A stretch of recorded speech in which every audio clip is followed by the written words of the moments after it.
چشم من روان شد چو باران ها واسه درمان ها. اشکو از چشم من روان شد چو باران ها واسه درمان ها. شوری تو داد سر من،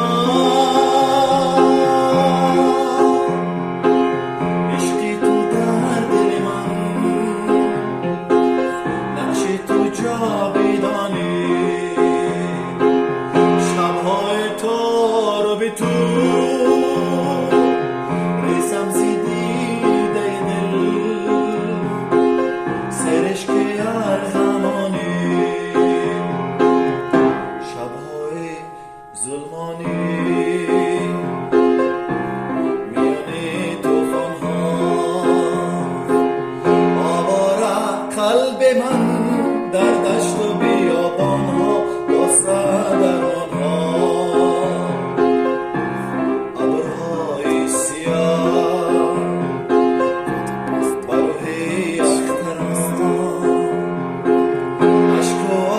چشم من روان شد چو باران ها واسه درمان ها.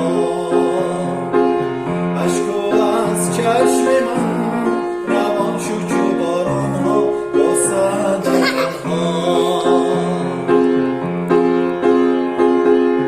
شامی فراق درسی صبحی امید تیره شد پانل ستاره های شب زیک سورنگ تیره شد. شام فراق دررسید صبحی امید تیره شد پانل ستاره های شب زیک سورنگ تیره شد. آرزو خاک شد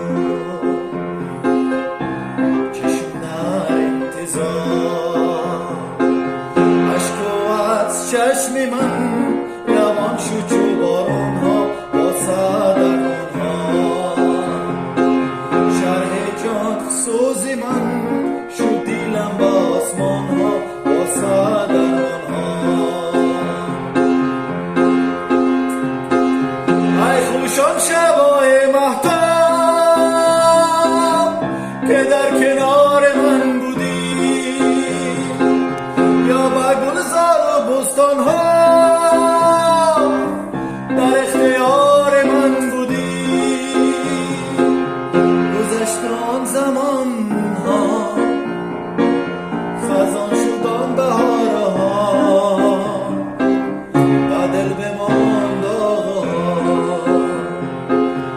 گذشت آن زمان ها خزان